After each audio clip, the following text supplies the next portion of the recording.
Alrighty. Welcome to episode 4 of the Euphorics Pod. Today we have on Stoley, the man, the myth, the legend himself. He is up?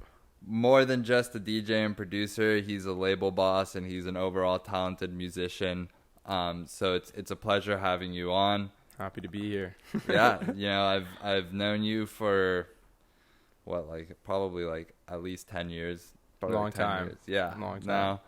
From when we were kids. Yeah. Yeah, before either one of us, I think, had ever touched a DJ board. I didn't even know what DJing was back No, then. yeah, the only DJ was Jordy. Yeah.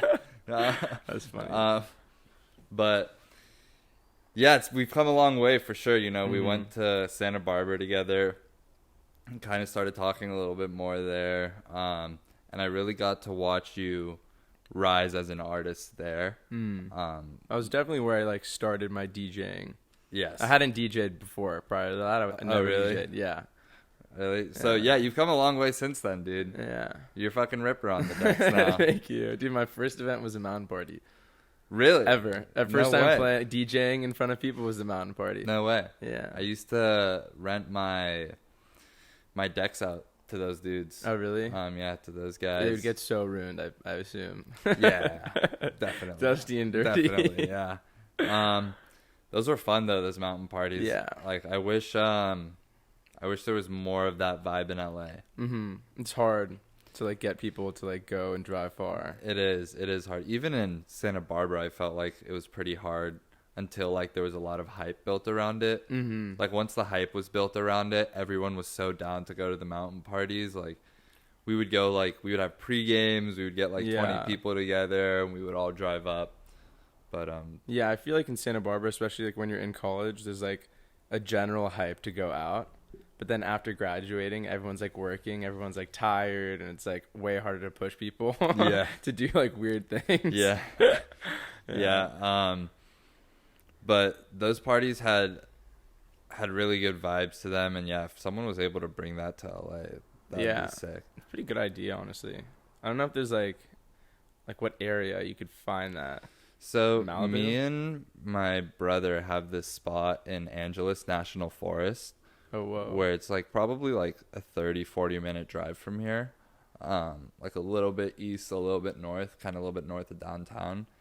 And there's this one spot right off the highway there, where you park. There's a whole parking area, and then you hike up this hill. It's not a huge hike. It's it takes 30 seconds a minute to hike up this hill, and it's just an open area, super nice, super secluded. We've actually brought up generators and mixers up there before, and some projectors. Is it residential? Not at all. Oh, wow. It's in the middle of nowhere, so we would go all night. Oh, wow. Yeah, with 2 big speakers and a sub. How far is that drive from here? 40 minutes max. Oh, it's not that bad. It's 30 without traffic. Yeah. So not bad at all. We had people come out at 11 midnight. They started showing up, and we went till 5, 6 a.m. Wow. Yeah. Do people camp like we did at mountain parties or no? No, no one camped there. It's mini festival vibes. Yeah, it was. That would be That's funny. Sick though. Yeah. I mean, I know people go out to Joshua Tree. And do that there. Yeah. That's pretty common. That's a big send though. Yes. Yeah. Yes. I've wanted to throw one of those eventually. A bigger one. You know the was it Yoon Fest? Yeah. Those guys I've been watching, my friends are affiliated with them or something. Yeah, I was literally about to bring up you know who Luke Lacey is? Luke Lacey. That sounds really familiar. So he's part of the Yoon squad. And he has a void sound system. So which is comparable to Function One, essentially a Function One. Is that the red one? Or no? Yeah, it's The red some of them are red, the horns. Yeah, yeah. that looks that. an alien spaceship. Exactly. So he has those, and he's pretty well versed with Renegades. So he's someone you should talk to if you're looking into that. Interesting. Does he live in LA? Yeah, he lives in Playa del Rey, Playa Vista, something like that. Sick. Yeah, I'll definitely have to reach out. Yeah, he lives with this kid Jake, who was in Signu at Santa Barbara. I don't know if you know Jake him. Tier. Jake Tier? No. His last name starts with a T. It's a couple years older. Tall dude. No, I think Jake Tier was year, maybe. Maybe, I don't know. But yeah, so he's pretty well versed with Renegades. He throws a lot of those. And I'm honestly was considering like hitting him up to do something. Is he in Yoon group or whatever? Yeah. Yeah. Because it could be cool to like do like a joint event, like Clubview and Yoon. Yeah, that would be sick. Yeah, I feel like we're looking to do like joint ventures. For yeah, events. Definitely. It's a good way to like. Euphorics will be at Clubview. Yeah, I'll be there with. You caught the ticket. Yeah. Yes. Yeah. And it's gonna be great. I'll be there with my little phone camera. I'm gonna go up to people like asking them about sick. things. Yeah. That's gonna be lit. So there'll be like some more content for you guys surrounding the event. Yeah, we'll definitely throw all of that out there. That's great. Might be kind of loud with the functional ones, but yeah, that's why I need to do like the phone. You know, people like talking to the phones, like those people. I guess I'm those people now. Yeah, it's funny. You could probably get one of those like plug-in mics that plugs into your thing, and then you just like walk around with it. Yeah, that's honestly a good idea. Like one of those could probably plug into my phone. Yeah. I don't really know where you get those, or I've never even seen. I don't even know if they exist. To be Amazon honest, has but everything. I'm sure they do. Amazon, everything. Yeah, that's true. That's funny. Yeah, apologies for my cough. I'm still recovering from lightning in a bottle. So quite the bender. Yeah, that was quite the bender. And there's still probably some dust in my throat. Yeah, I had to shower for like 4 hours when I got home. Yeah, I know. It's just the best shower ever. Just like black water. Falling asleep in the shower too. You're like, you can't even like stand. Did you check your miles afterwards? No, I have not. Dude, it actually insane. I sat in the group chat. People were like trying to like post who had the most miles. Mine were like, obviously my phone had no service, so I feel like it didn't work. But I was looking through and I was like, this is insane. I feel like Jared was probably number one. Guy was going insane there, dude. Yeah, he was going in. Yeah, every time, because he kind of likes a lot of like res. Yeah, and like that like kind of gnarlier stuff. Where I'm more filtered to like just like anything he stole really me. related to he house. stole me to go to res from you. When I were remember at when you Lee left. Burge. I was like, I was like, I felt honestly, bad. res ended up being a good time, but it was kind of a dark way to end the weekend because res is like very dark. Scary. Yeah, and scary. Dude, a few people I heard were like crying and like had to like leave. I think it was like, I don't know. I think it may have been like Tucker's girlfriend or something.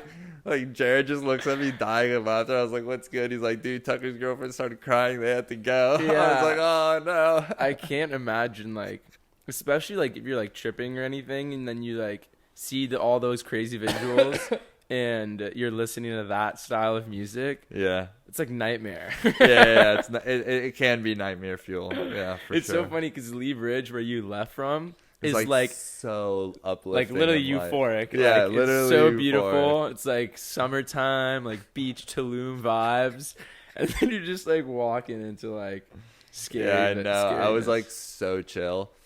Yeah. That was another time that happened to me at Live, not with music, but I was like, it was like my long night that I was having. I was gonna go out till sunrise, and I was at the sound healing at Martian Circus. Oh yeah. From 4 to 6 a.m. and we went with like our whole squad. Wow. And yeah, they just make like crazy sounds. And I was super zen there. And Tegan was sitting between my legs. And like we were kind of lying on the ground. And like we were chilling for like an hour, kind of fell asleep. I like get up and I was like, all right, like we should probably go see something else. So like I go to kiss her on the head. And I feel like something like crawl into my mouth.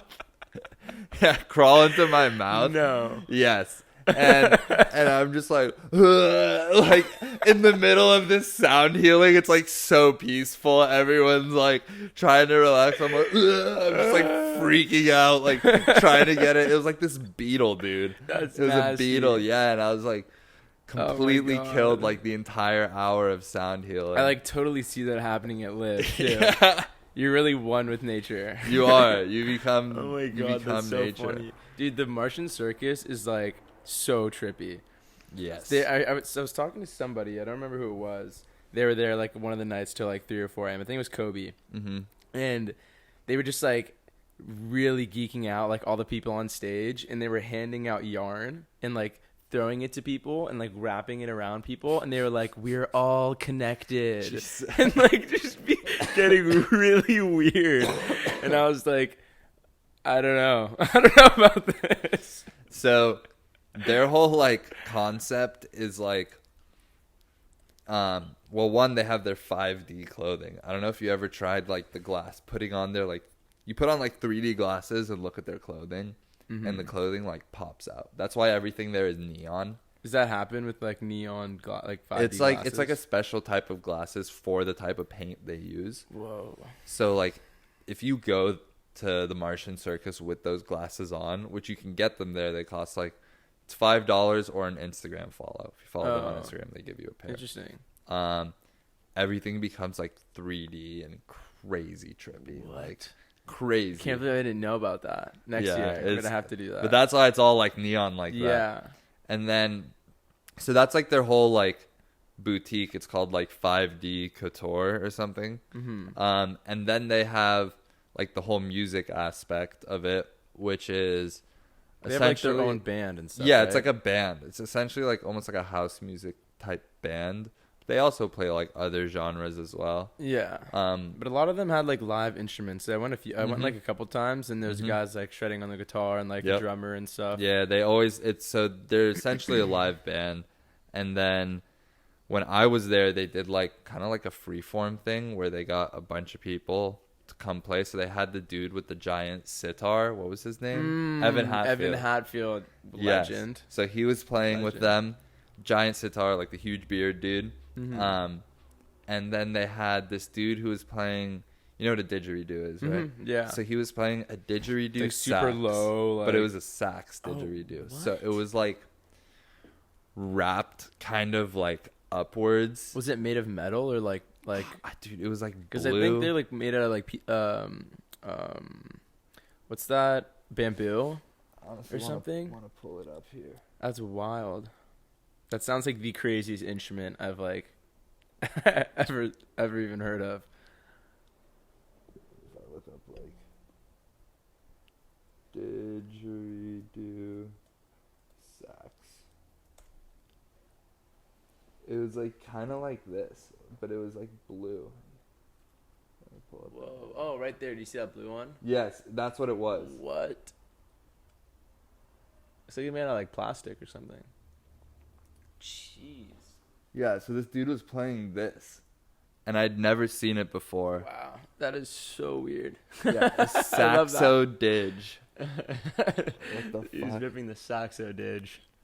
Yeah. That's really funny. That was crazy though. Damn, that's one of my like favorite things about Lib is like, besides all the great music, there's like a whole experience aspect to it that you don't experience from like anywhere else. For sure, and it's basically impossible to find that in a festival where you could really just explore and be so content with like what you're doing and not have to feel like, oh, my computer just fully died.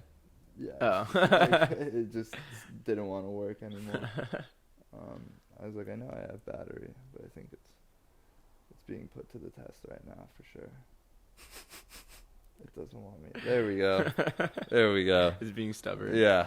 Oh no, it's still being stubborn. All your apps are like reopening. Everything is opening. It doesn't want me. There we go. Please stay.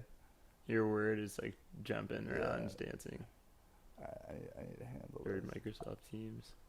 Microsoft Teams. Never even heard of that. You don't want to hear of it, dude. It's the worst fucking software in the world. All right.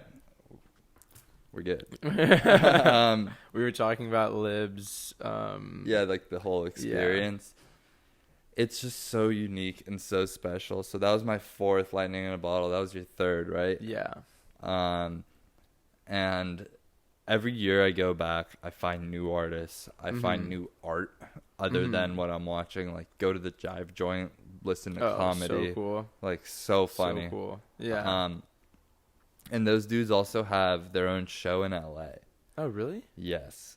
Whoa. So they do it in like people's backyards. And I've been once, but they do it, I think it's the last Friday of every month. And do they do it in different people's backyards each time, or is it like one place at the... I think they have like a main place, but most times it's different. Interesting. Yeah, so I know sometimes they're in like Venice, sometimes they're in Hollywood, Silver Lake. It's like all over, kind of. Whoa, I didn't know that they were like their own. I feel like that's another interesting about Lib is like they like contract all these different groups that are like already like funky and weird and interesting that like kind of some people probably have a little bit of a following, and they're all perfect for the Lib vibe, and then they all come and they like take up a little area that's just their area, that's like their own little vibe. Yeah, dude, it's so sick. Did you spend a lot of time in the mixtape at all? No, I didn't. So the mixtape is like this, it's like a lounge area. Oh, where you is that like, where you can like plug in and play music, and it's like it looks like a library almost, but there's a lot of music. It's all cassette tapes. Yeah, it's like it's like between Thunder and like Junkyard. Yeah, Junkyard. Yeah. Yeah, it's not far from Junkyard. Yeah. So yeah, in there they have like hundreds of cassette tapes, and you can just hand them the cassette tape, and the dude will like mix it for you. Whoa. And they're just mixing cassette tapes all day. Oh, what? Yeah. That's rad. Yeah, it's sick as fuck. I didn't even know that. And like I'm pretty sure you can't even beat match a cassette tape, so it's just like cutting pretty much from track to track. But when I was there, I requested Danger Zone by you ever seen Top Gun? Yeah, I know that fly is annoying. Yeah, it's about to enter my mouth. I feel I was just there. Have you ever seen Top Gun? Yeah. So, you know, the song that's like, the highway to the danger zone. Oh, I think I do know that song. Yeah. I thought you were going to say like the highway to hell song. No. Yeah, the danger zone. So I put that on, and that hit different. Really? Everyone was getting so lit to it, and I felt like I was the king of the party. That's lit. Yeah. You're the Aux King. I'm the Aux King. Yeah, it was like it was a different feeling than like DJing and getting the crowd hype. Like song requesting and getting the crowd hype is like way litter. I feel like, you know. That's funny. Yeah, because I feel like if you're like DJing, it's like people are already almost expected to be like dancing. Yeah. But if you request a song, just like a crowd of people just minding their business, and then everyone's like, ooh, this song hits and gets after it, it's like, I did that. Yeah. I did that. That was me. That's funny. That's a great feeling, honestly. This fly is loving you. Dude, this fly is going to be the death of me. We might need to exterminate. Do you see where it's on? It's about to be on. It's right there. Oh, there's two? No. No. No. Oh, next time that guy comes near me, he's gone. We're fucked, dude. We're fucked. It's all right. We can try to manage. That's hilarious. Yeah, I gotta use my like knob turning skills. Take it. It's like Karate Kid, you know, he has the chopsticks. Just grabs them. Yeah. That's funny. Yeah, back to Live. I'm trying to think. Yeah, Jive Joint's a good one. Mixtape's a good one. Do you ever go to Crossroads? Oh, so much. Did you see what was his name? Tucker? Yeah. Bro. Wow. Dude, I was like just walking around. Dude, same. And I heard it. Same. Were you at Mind Chatter DJ set? And then you walked? Yeah. Dude, same. And I was like walking back, and like everything else obviously is ending. So you kind of have to find all the weird little stages that are just going till 4. And me and Eliana are walking back because we were alone, and we go and we hear just like this like kind of jungly, like tribal, but also like kind of Tulumi vibes going on, and we're like, what is this? We wander in, and this guy's just like ripping the drums, and he's like hitting his like cymbal in the drop. Yeah, and I was like, he has like he had everything, bro. He's like spinning at the same time. There's like people on stage that are just like dressed up to the T, and they're just like boogieing to his music. I'm like, yes. Dude, that was awesome. Yeah, I stumbled across that. I can't believe I didn't see you there. Yeah, there's like no one there. There's no one there. I was like looking 30, around, and I was people. like, who else stumbled across this? Dude, that happened to me and Kave at Layla Benitez. Were you there too? That was early in the day, right? Yeah, apparently he was there and I was there, and there was nobody there. Yeah. And I was looking for him because he told me he was going to be there, and I still didn't find him. Damn. It's just weird. It happens, honestly. Like some people I ran into like 5-6 times at Lib. Some people I didn't see at all, and I knew they were there. Yeah. And sometimes you run into someone like the last day and you're like, I had no idea you were even here. Yeah. It's like, of course I find out like at the last set of the weekend. I know. That happened to me with this kid from Santa Barbara, one of my homies. I didn't see him the entire time. And then finally when I see him, he was like, I guess he was about to get with this girl or something, and he's like leaving. And I was like, yeah, what's up? And he's like, I gotta go. He's like, I'm sorry, I love you, bro, but I can't right now. He's like, duty calls. Yeah, well, it was for a good cause. He closed, so that's sick. Snaps to him. That's sick. And yeah, it's going to that Tooker set. I was very surprised by how good he was. I'd never heard of him, and I'd also stumbled into the rest of the people I was camping with there. Oh, really? So they were all there too. I stumbled into a few too, like Jared. Jared was there. Jared was there? Yeah, Jared was there. He like stumbled in with his girlfriend and a few, and like 2 or 3 others. And at that point, it was like kind of halfway through, and me and Elliot were like sitting because our legs were just cashed. Yeah. But we were enjoying the music. We didn't want to leave, so we were just relaxing. And we see them like walk through, and we're like, "Oh, what?" And we go say hi.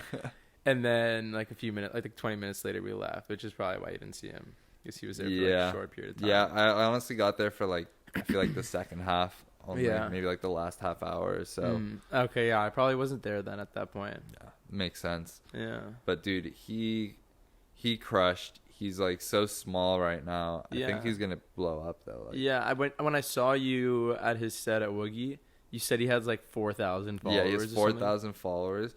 But what he really has is a big stage presence. Oh yeah. Like everyone in the room was like so connected with him. Yeah. And like his playing, because he's always looking at the crowd, always smiling, like, which is very commendable. Like, I'm not very good at that when I DJ. You are. I feel like you're very. That. Yeah, you're very good at that. Yeah, I feel like one of the things that I like need when I'm DJing is to like have like interactions with the crowd.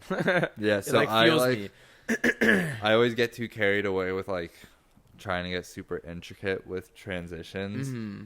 And it takes away from me connecting with the crowd, which is definitely something I need to work on. But yeah, that's something I noticed from you, is that you definitely do a very good job of interacting with the crowd and engaging them. I love doing that. It's so fun. Yeah. I feel like sometimes, like, I don't know, if you also bring in the element of interacting with the crowd, then it gives you even a little more control over like how they react to like the music.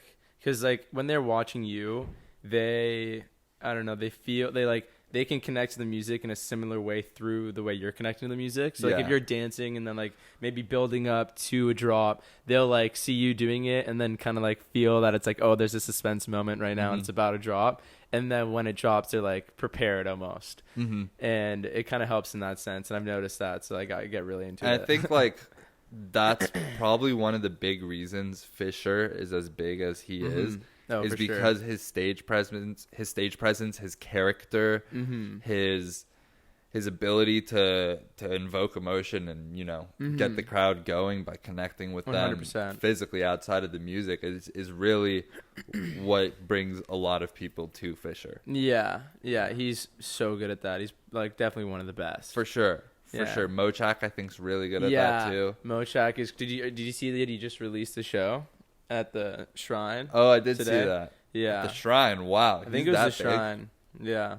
Damn, that's crazy. I mean, he just did a Circle set. He's been killing it. Yeah. Circle is like that number 1 slot on my list. I know. It's like, take what me I want to do. The dopest place in the world and let me fucking record a set there. Oh, 100%. I love Circle. That's how I found out about Lee Bridge, actually.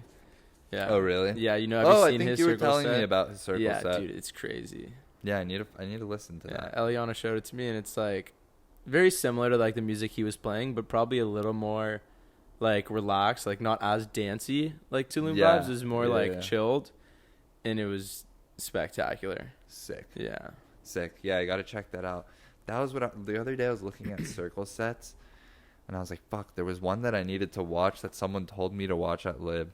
I didn't even realize it was you who told me to watch the Lee Burridge one. Dude, it's so good.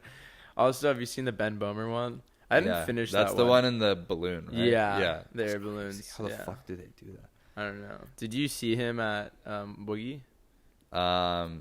Yes. Again, I think I was only there for first half. I forgot why. Yeah, I was kicking it like on the outside, pretty much. Yeah, that was really nice though. That was like a chill, nice set. It was different, I heard, than like most people.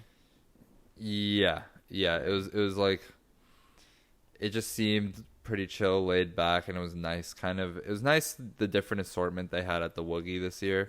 So like Sabo Gold Cap. Yeah. Like that was sick. They're very like tribal and like Middle Eastern. Yeah. Which typically falls at like Crossroads or Junkyard. But they brought them to Woogie, which I think was a little big for them. There wasn't a lot of people there, and I think if you brought all those people to Junkyard where it's a little smaller, it would feel bigger. Yeah, it would feel bigger. Exactly. Yeah. Junkyard never disappoints. Wow, what a spot, dude. Yeah. The guy who runs it, Patricio. Yeah, were you there for that like ending stuff? Yeah. You were the one that told me about it, and that's why I went. I think it was at Tooker, you were like, or something. You were like, yeah, the guy that like brought the Junkyard here, he like closes it every year. And I was like, all right, I gotta go. Yeah. What'd you think? It was good. It was like some points where it was like more chill, which could be a good thing because he's like closing it out and wrapping up the festival. But I feel like I don't remember where I came from, but I was like high energy and ready to like dance. Yeah. But there were a couple in there that like were really groovy. It was just like in the mix. Yeah. Did you see he was wearing a Messi jersey? No, I didn't. He was wearing a Messi jersey. Really? Yeah, that's so lit. So lit. To be epic. like all these DJs, myself included, like always try to like get nice dress for your set, you know, and this guy's just in a Messi jersey and LAFC hat. Big soccer fan. Yeah, dude, did you see Messi going to Miami? No. Dude, Messi got traded to Miami. What? Isn't he like retiring? He had like an offer to go to Saudi Arabia for I think $400 million a year. Oh, I actually heard about that. Yeah, he was going to go for $400 million a year. Just yesterday, he announced he's going to Miami to play for Inter Miami, which David Beckham owns. And on his announcement, the tickets to LA versus Miami in LA are lowest price $450. Jeez. To see Messi play. That's insane. Yes. He's getting... Where is the game? I think like the Bank of America Stadium? Yeah. Wow. When is that game? That's crazy. September 3rd, I think. Damn. $450 though? Yeah, that's wild. That's crazy. It's not even like a big game. It's just because Messi's there. Yeah, like, that's insane. You could go to like the Champions League final for $450, you know? Yeah, that's like ridiculous. The pinnacle of soccer. Sports games can get really expensive. Like the basketball games that are going on now, like so expensive. I know, and what's crazy about that is when I was watching the game last night. Did you watch the game last night? No, I was out. So the game was on last night, and there was 2 minutes left. It was like a 9-point, 10-point game, and most of the crowd was already gone. They'd already left. 2 minutes and 9 points. That's like it's not a blowout. Yeah, that was like the whole debate with all the people I was watching with. We were like, why is everyone leaving? Like, were you at the game or were you watching from like? Nah, we were just watching. And we were just like, why is everyone leaving? So I feel like that doesn't happen in soccer as much. Like if you're in a finals for soccer, like no one's leaving the stadium early. Yeah. Even if it's a blowout. Oh, for sure. Yeah. That's interesting. But I totally understand. I totally feel that. Trying to beat the traffic. Yeah. Yeah, exactly. The rush out. Yeah, dude, I'm like that at like when I go to raves and stuff in like downtown LA, like Paradise in the Park or something like that. I always try to leave like 15 minutes early because like Uber prices go up. They double. Yeah, it gets like, crazy. You can't get an Uber. Yeah. So I always try to leave like a little bit early. But missing the end of sets kind of sucks. Yeah. Yeah, because that's like the fun part. Yeah, they like save it for all these special tracks for the end. It's like, risk reward. Yeah. Dude, did you hear what happened to BB? Oh, So, bro, dude, so so sad. disappointing. So sad. Yeah, I feel so bad. So for those of you who don't know what happened to Michael Beebe, he got diagnosed with lymphoma, I think, which is a type of cancer. And I think, I don't know, like, what the status is. Yeah, I mean, he announced it like a few days ago, right? Yeah. And then I think he's just like seeing a bunch of doctors and like trying to like recover and not like doing any shows or anything until, I don't know, he just sees what the next stage is. But yeah, I don't know, I've seen everyone posting about it and whatnot. It feels so bad. It's just crazy. It's crazy. One, he's so young. Yeah. Two, he's like an industry leader, you know? Yeah. He's like done so much for so many people. So many. Like a lot of people that are like killing it in the industry right now. Plaza, like I feel like. Oh yeah, Pasta, like just so many people. They all like Eddie M. Yeah. They were all like brought up by him in a way. Yeah, you he's know? one of those He's like guys. their father. Yeah. Yeah, he's like the father. Damian Lazarus is the grandfather. Yeah. Because Damian Lazarus, I'm pretty sure he found BB. Like, he's one of the guys who discovered BB. Whoa. And he also put on Claude Von Stroke, too. Oh, interesting. He's put on a lot of people, Damian Lazarus. So he's, like, the grandfather. Mm. And then the torch is, like, his children are, like, Claude. And Yeah. BB. And then their That's children interesting. are, like, Eddie M. Dirty Bird. Dirty Bird, like, Lebowski and stuff. Like, Yeah. Yeah. That's so interesting. Yeah. That's honestly crazy, dude. Cancer is a crazy thing. It's like, it's insane how you It's can. tough. Yeah. It's crazy how it's just one of those things that, like, there is just, like, no cure, you know? Like, I mean, obviously there's ways you can get better and, like, do different things. I mean, I'm not, like, a professional in all of it, but it seems like it's just one of those things where it's like there's not, at a certain point, there's not much you can do. Dude, which I is feel crazy. like they have to have a cure. Yeah. I feel like they So have we to. just don't know about. We just yeah, don't know about. Yeah. There's so much more money in treating illnesses than Mhm. curing illnesses, Mm. which is like one of Interesting. the big debates about, like, one of the biggest criticisms of big pharma is like they create treatments for everything. They don't create fucking cures for anything. Everything is a treatment, and it's like, Is it because people think like they want to treat it, but they don't want to cure it, so that like people still get it, so that they can make money and so they stuff? can make money. Exactly. It's fucked up. It's like a subscription service versus a one-time payment, you know? It's like if they can get you on that pill every month for the rest of your life, as opposed to you take a cure and you're better in a few weeks. They'd rather have you on that pill the rest of your life. That's wild. Yeah, it's fucked up. It's fucked up. It's very fucked up. Wow. I have a lot of I've never really thought about that.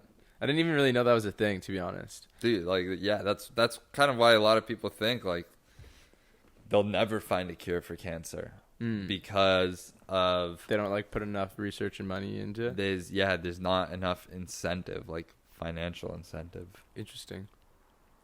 That's crazy. I mean, whoever discovers how to cure cancer is going to be like literally the richest person on the planet. Yeah. Like- Well, you just met my roommate Greg, Mm-hmm. and they have a family friend who has this company that I forget which type of cancer, but for some type of cancer, it cured it like 90% of the time in rats.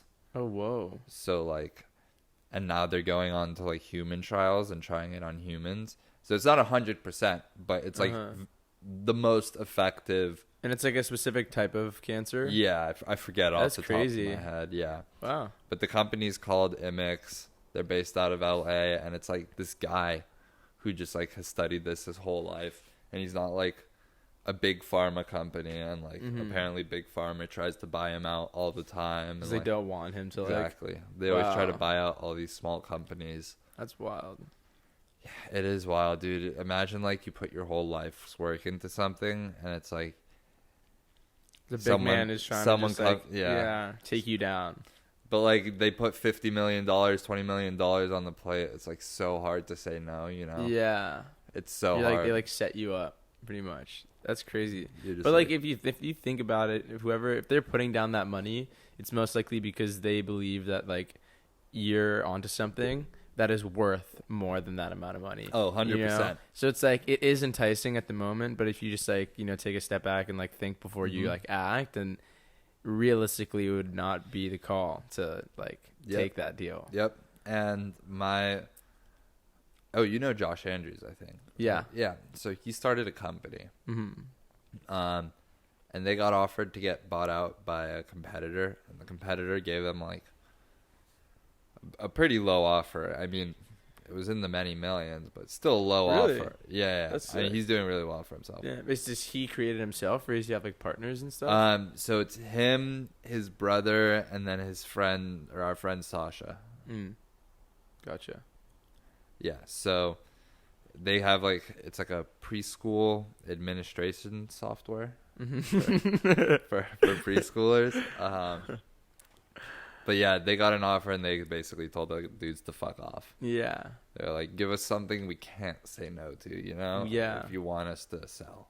Wow. Damn. Well, good shit, Josh. Yeah, he's doing well, so that's sick. It's really sick to see. But yeah, dude, it's crazy. Like in the tech world, like how fast things like move, because like every time someone like creates something new, it can be used to like create something else new. So it's like everything's like exponential, you know. So just like literally new things like become like come softwares faster. For other softwares. Yeah, like the layers of how many softwares that are built to be used on other softwares is just like crazy. Yeah, like dude, like, even the AI stuff, like I know it's like old news now, but like even every time I think about it, it's like wild. It's wild. I do AI. Like the for chat almost GPT, all my dude. podcast editing. Really? Yeah. You can do it for literally anything. Anything, dude. They have it for everything. It's like a hack. It's crazy. Yeah, I was like, I wouldn't say an early adopter, but I definitely like found out about it probably like a couple weeks before it really hit the news. Mm-hmm. And I was like, I was going nuts. It was actually Josh Andrews who showed it to me. He was like, dude, you have to try this thing out. It's the craziest thing I've ever tried. Yeah. And I was so impressed. And now they have GPT-4, which is like even better than GPT-3, which is what everyone was using before. Yeah. But it's paid right now. You have to pay to use it. Yeah, it's like $20 a month. But then I use AI to create TikToks. I use AI to create horizontal video to vertical. How do you use AI to create TikToks? I plug in this entire video, and it literally spits out 10 TikToks. You're kidding. I'm not even kidding. It just spits them out, dude. It's crazy. And like, oh, I love that. I need to like figure out what that is and use it. I was like doing it manually before, and I was like, fuck. Like, there's AI for everything. Literally, if you're like, I don't want to do this, just look up the AI for it, and you don't have to do it anymore. Dude, I use this AI called Agent GPT, and I told it to make a software that can find songs at any key in BPM. Because I noticed that's not, like, really a thing. Like, it could... And so... What do you mean? Like find just, like... just look up, like, 124...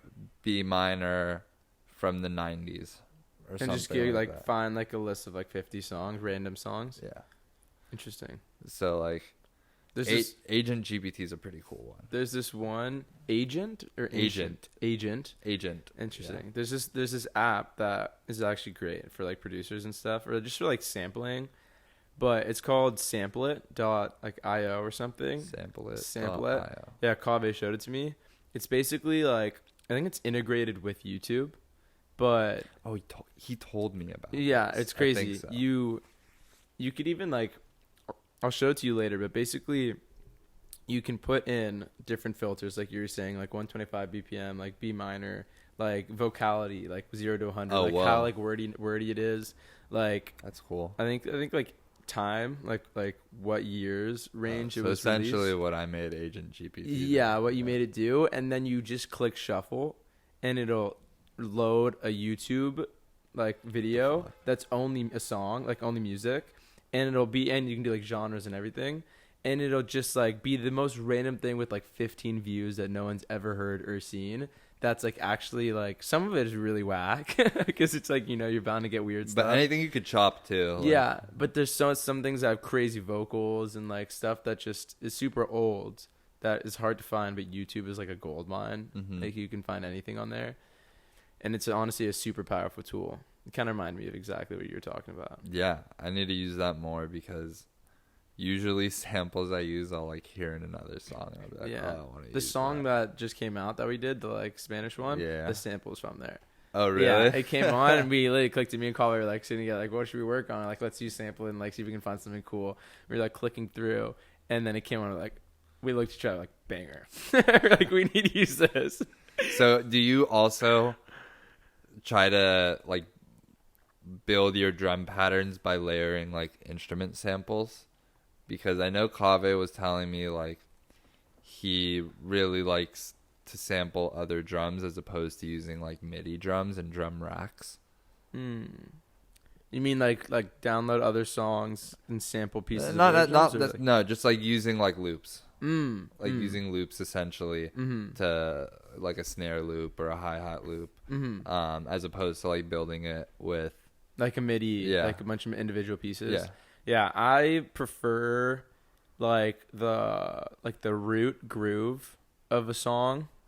I like to kind of maybe have like a sample or an idea of what I'm like working with first. But besides like the main elements, you know, like the 4 on the floor kick that's like generic to every house song, and like the hat clap pattern, I like to like throw in my own like percussive hits with MIDI that like kind of like emphasize the specific groove of the song. Got it. You know, and like in the swing and kind of like how the groove is moving, and then I'll throw like different type of loops over it that like fit that style that I kind of already like implemented. But flies, the fucking flies. Get out of here. But yeah, usually those like loops are like shakers and like maybe like kind of a top shakers loop. are hard to, you can't like just draw a shaker with a MIDI. Like a huge thing that I've learned over time with shakers is a lot of them, like, you know, they have their own swing when you get them from like wherever you're getting your samples from.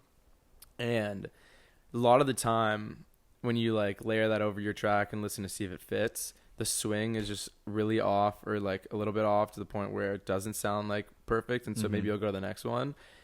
But if you just like quantize it and like create like a universal swing for your track and then like apply that swing to all the shakers that you use, and then it like puts it on grid, you know, with all of your other, your like accents and hats, then it feels way more like clean, and you'll notice that like it might actually fit better than you thought. Yeah, it's really interesting. I'll try that out. Yeah. I'll try that out. a little trick. Yeah, a little lesson. You guys just got a free lesson. Masterclass. Yeah. That's funny.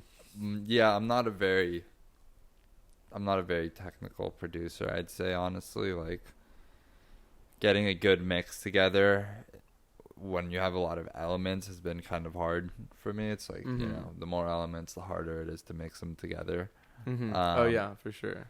So obviously when I have like pretty minimal tracks, like my mixes sound great because there's not too much going on there. Like I don't know if I ever showed you the song I made. It was kind of like a BB style song.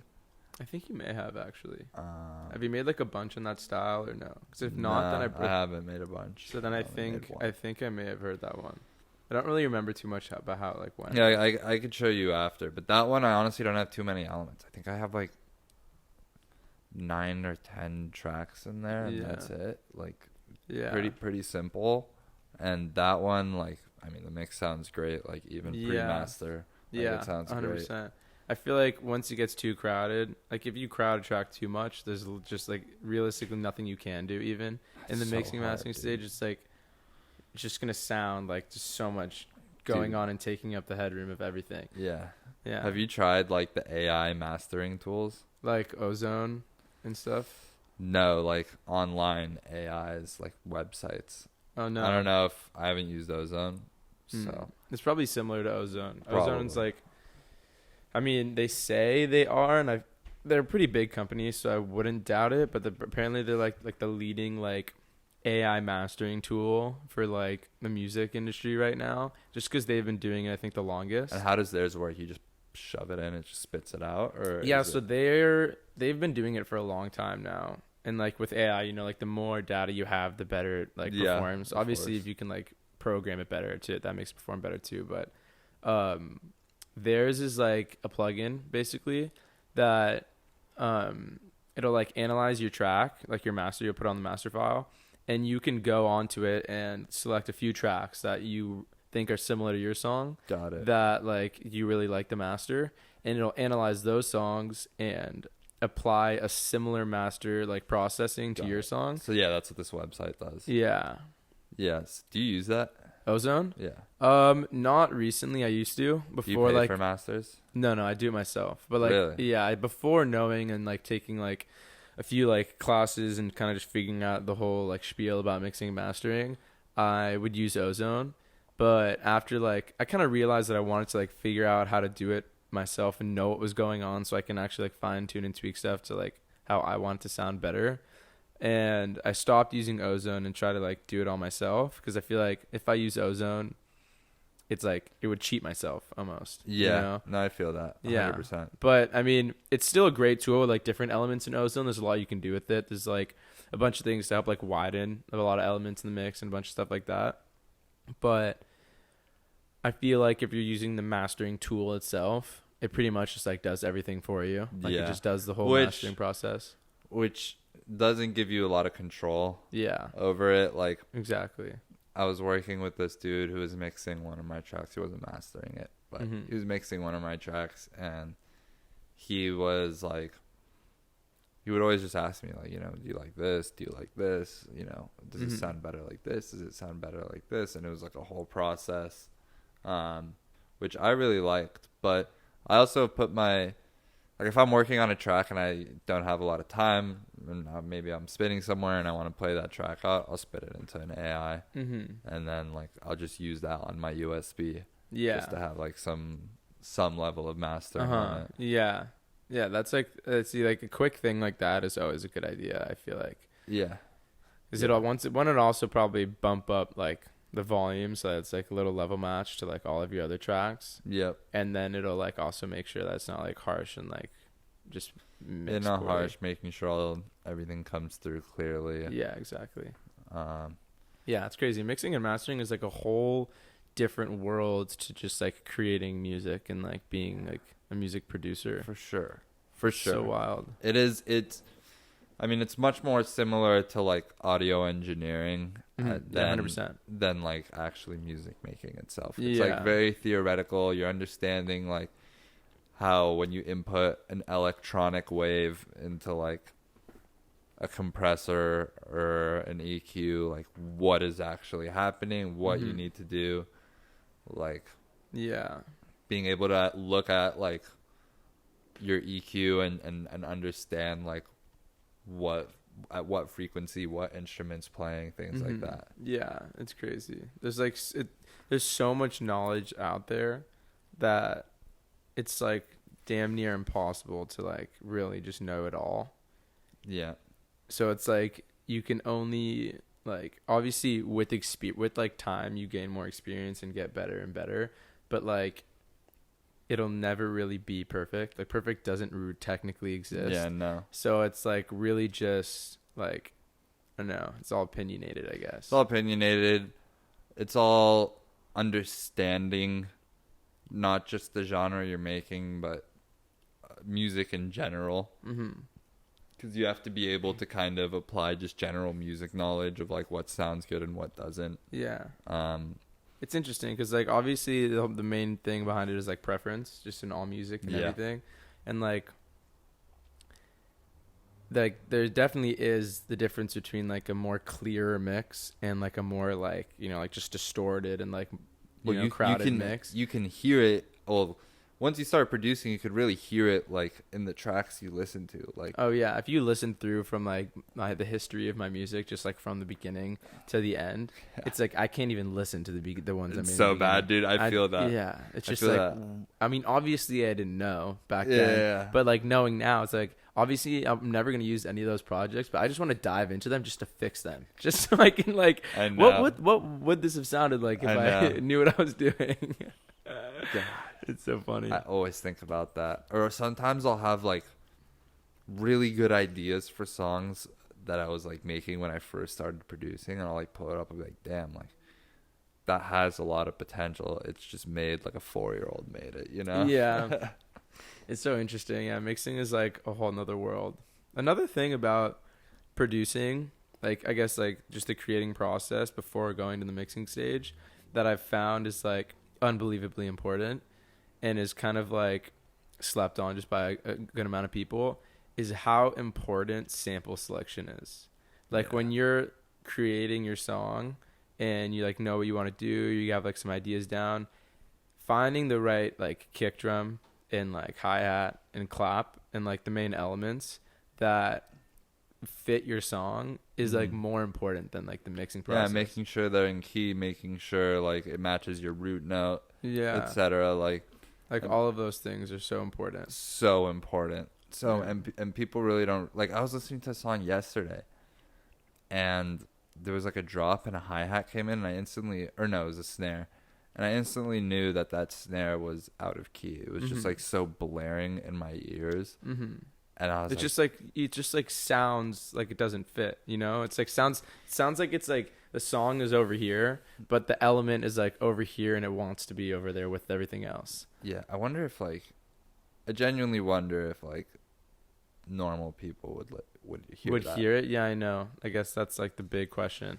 That's the thing, is like, because like obviously we hear that shit. I mean, I think they do.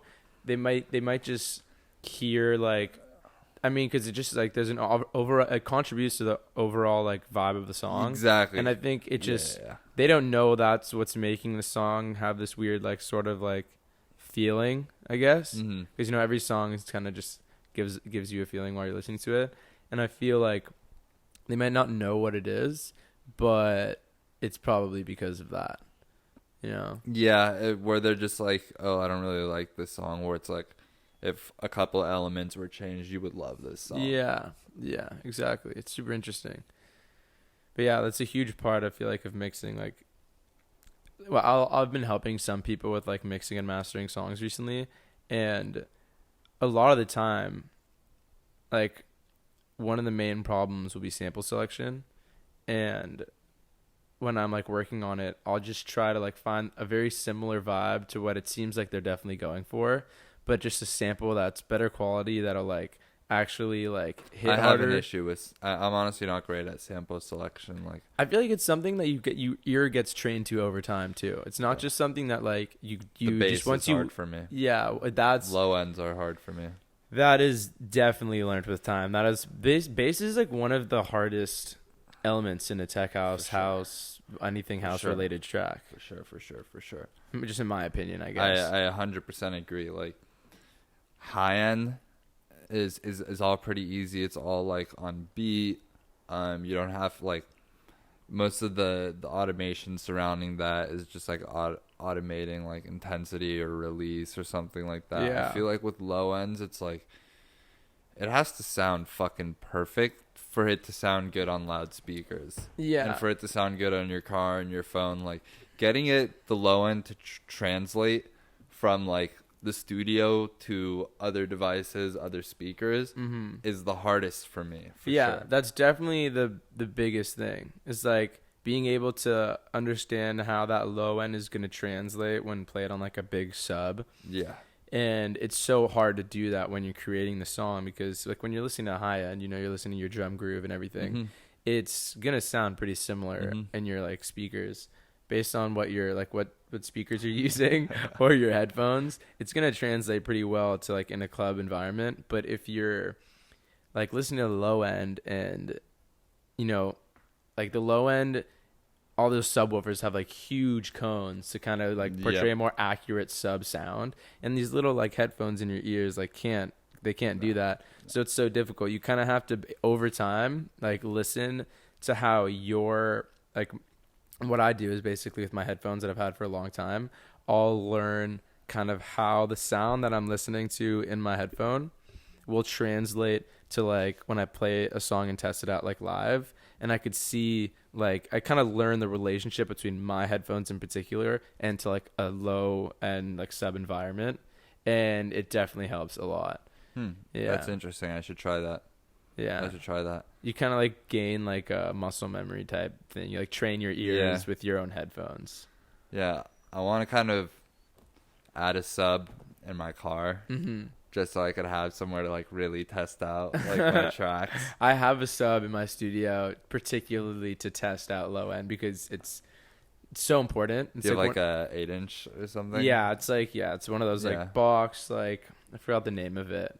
It was my buddy's and he like wasn't using it anymore. And I was like, this is ideal for my studio setup. Like I don't have one. I had the only one I had in college, I had like an 18-inch EV sub.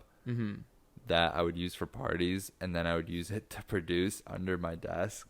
But it was a monster, dude. Jeez. And it was just like the worst thing to ever produce with. I realized that after like a couple months, I was like, all right, I'm not going to use this to produce at all anymore. Yeah. The thing is like it can distract and it can like mess with your mix a lot. Like, because it can just give you false ideas that your low end is like way louder than it actually is because you know you have your sub, maybe it's turned all the way up and it's like pounding, and you make your bass and kick whatever your low end really quiet, then you go and play it out and it's like just like it's like it just sounds like ants crawling around. It's like not good. That's so true. That's so true. That always happens to me. I'll use it as like a tester, but I won't like, I mean, now I've kind of like learned how loud everything should be with it. So sometimes I'll make music with it just because like it's more enjoyable with it. But like a lot of the time I'm switching back and forth just to make sure I'm not like, I don't know, messing my track up. Nice. Yeah, and I feel like once you fuck up a mix, going back and trying to fix it is like so hard. You have to adjust everything. It's like, because you have to adjust so many elements when you have to fix one part of a mix, because everything will start, maybe something you couldn't hear before now you can hear, maybe an echo that was drowning out earlier now is lasting, you can hear it longer, things like that. I've also learned that like I make all my music in my garage, and like the sound quality and stuff in there is awful.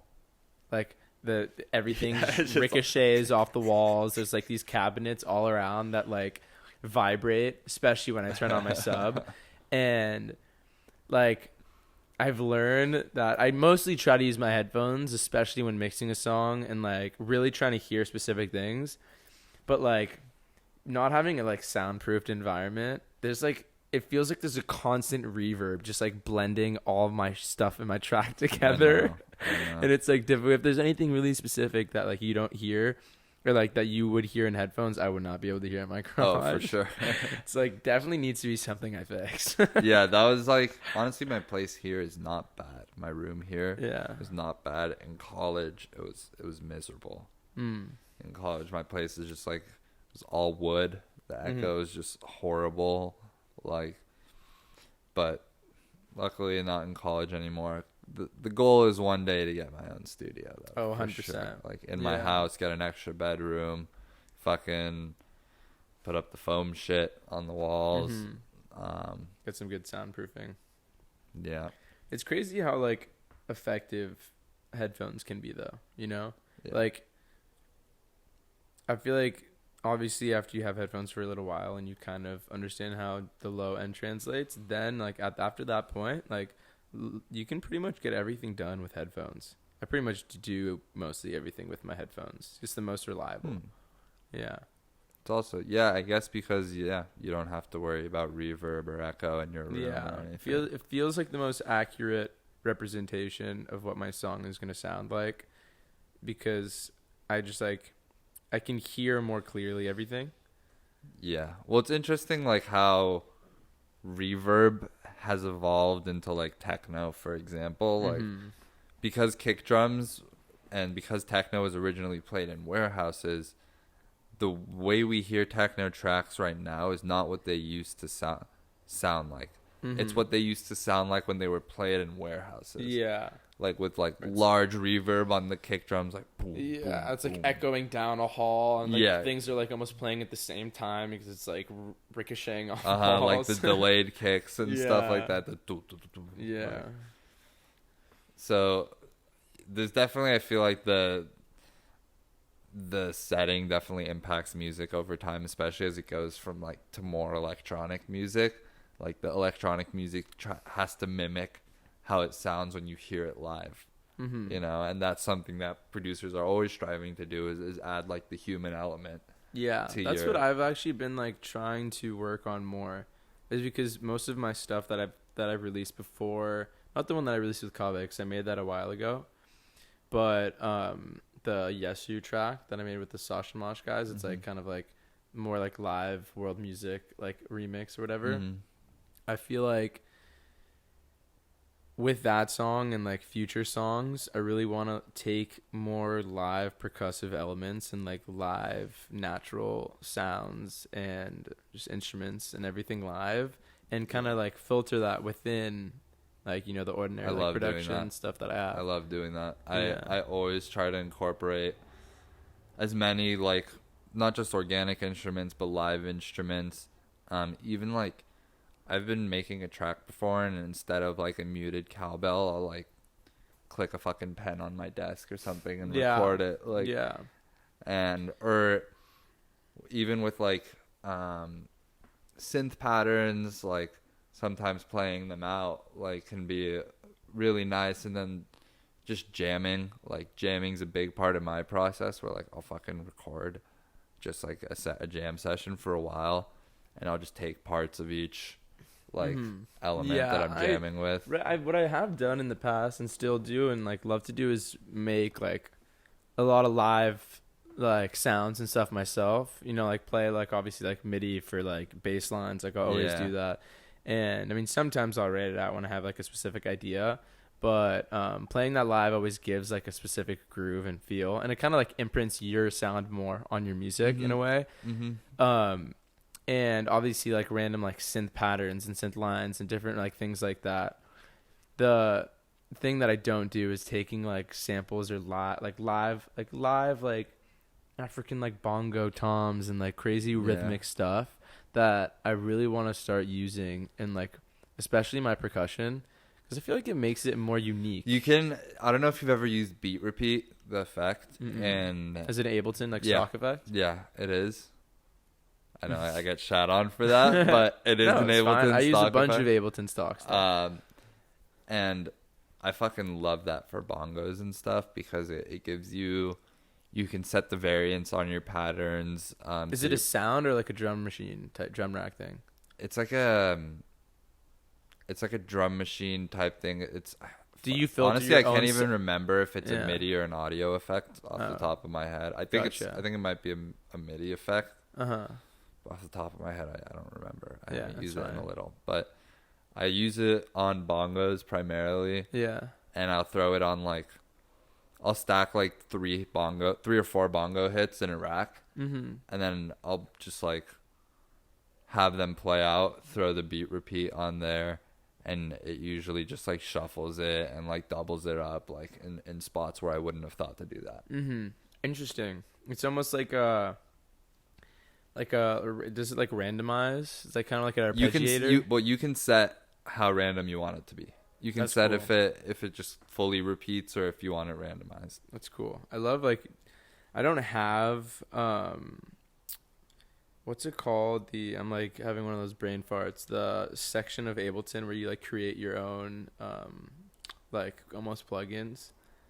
Max for Live. Yeah, Max for Live. I was just geeking out for a second, but I don't have Max for Live. But a lot of the things that they like, a lot of the like programs and stuff that people have created are insane. On there, I don't really use it much. I have it. You have it. I have it, and I use like, I think they have like the LFO that I love. Like I could throw on anything. That's part of Max for Live. But other than that, I don't really use it. It's crazy because it's like it's a whole new world of like how like coding people can apply their coding knowledge to like music making, and they can kind of create their own devices that like do certain things or certain cool ideas that they have. And there's this one that Kaveh got like a long time ago that I didn't know why it didn't work for me for a while, and then I realized because I don't have Max for Live. But it's this thing called Sting. Have you heard of it? No. It's like this baseline like randomizer, And so you can like set your key, right? And like set like your sound that you've been messing around with. And like, let's say you're just uninspired or like you're having issues and you're like, it's not sounding right. Like I can't figure this out. And it's bugging you and it's like hindering like your progress. You can kind of just throw Sting on there. Just like select how like many notes you want. Like if you want it to be like a bunch of notes or to kind of just like random notes. And you just click the button and it randomizes the bass line for you. And it's just like, keep all of the notes in the key and you can keep playing with it and they're always like super groovy and super interesting and it's just a crazy tool and there's so many things on there. It's like, again, the world is endless with music. It's insane. It is endless. And I always say like learning Ableton is like learning an instrument. Oh, for sure. It's there's so much to learn in there. Yeah. And it's like people who DJ, they're like, oh, I want to be a producer now. It's like, it's not that fucking easy. Yeah. No. You can't just be a producer overnight. Like, I mean, if you want to layer a bunch of loops and, you know, send it to someone to mix and master, you can be a producer overnight. There are people who do that. Yeah. Like, but if you really want to, like, get control over the music you're making, yeah, it takes more than, like, you know, a couple YouTube videos. Like, it takes, like, at least a couple months to get over that, like, initial. For sure. I mean, I've been producing for, like, I want to say, like, 5 or 6 years. And I feel like I still am like clueless in terms of like the grand scheme of stuff you can do. Like I'll learn something new every single time I open Ableton and mess around with stuff and like explore. Anytime I meet with someone to do an Ableton session, I learn more. Yeah, it's insane. And like I'll show them stuff, they'll show me stuff. It's just like there's so many things you can do and like just things that are shortcuts too that are like super like make your like workflow better. And it's just endless. It's insane. Mm-hmm. Like I was telling Kaveh about this. I think him and I talked about this on our episode. But I was working with this guy and he taught me this thing that, for your bass lines to like up to like 65 or 70 hertz to have it be. I think I'm getting this right in mono. I might be butchering this. And then after that, everything to be in stereo. Yeah, because like a sub only like shoots out frequencies that's like up to like 100 hertz, like 150 hertz, and so everything below that it's going to convert it to mono either way. And so if you have all of your low end under 100 hertz at like just in straight mono, it'll come through clear, like especially at like a club. Like see that, like it's random techniques like that like you have to learn in the mixing and mastering process that do a lot, but like aren't the craziest, don't make the craziest change, but like they're pretty important. But it adds up. Every little thing, everything technique like that really makes a track way more clear and like hit harder once it's done.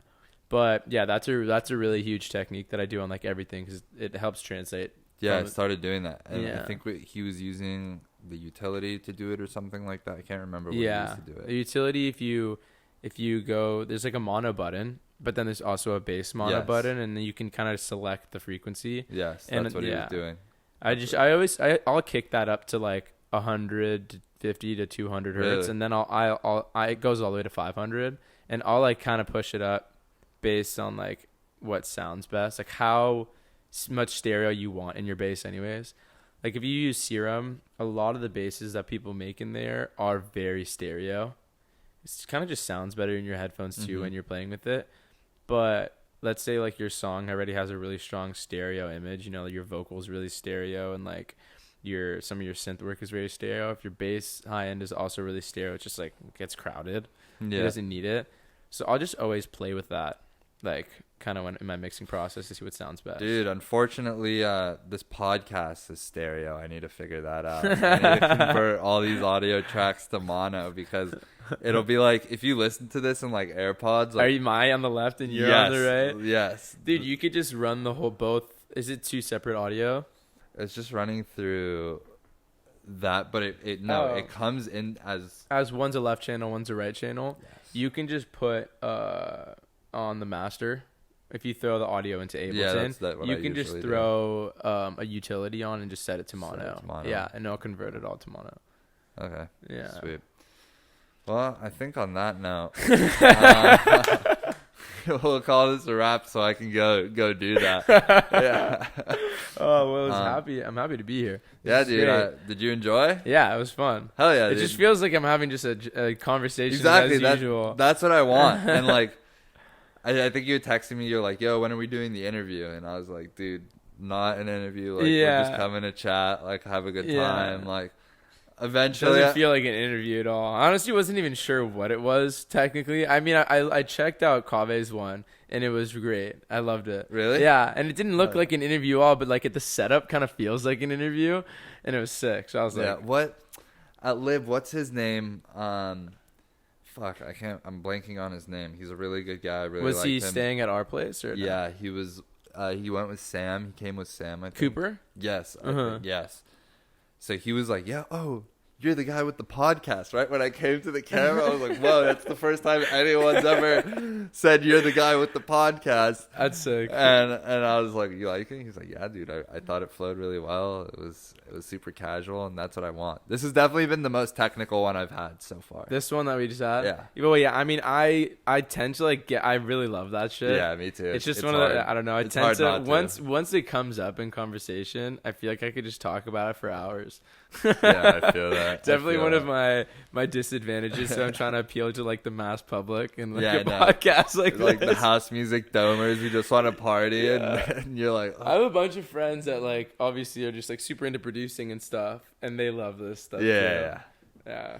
Damn. Yeah. All right. Well, that's a wrap. It's been a pleasure. Appreciate it. Yeah, of Appreciate course. you having me here. And thanks for tuning in, everyone. Oh, Clubview event, Oh yeah. June 17th. June 17th. Yeah. Venice. Venice Horizon House. I think it's on Horizon. Fuck yeah. Horizon House. This guy's going to be spinning Kave. Who else is playing? We have the Botanist. This Okay. kid Kevin. He's kind of like high energy, like house music. Okay. Dre, you know Dre. Yeah, have of you met him? course. He helps us with everything Clubview. He does Yeah. music with us all the time. He's like disco-y vibes. He's gonna be Mhm. great. And then Christian Sabatino Yeah. and Ryan, Awesome. they're doing a back-to-back. They're like pretty high energy dance music. I think it's just gonna be very like concert high energy dancey vibes. Fuck yeah. It's gonna be great. We got Fuck yeah. yeah. And then I'll be there. We're all super stoked. We're vibing. And we'll see you guys there as well. Oh, of course. I hope so.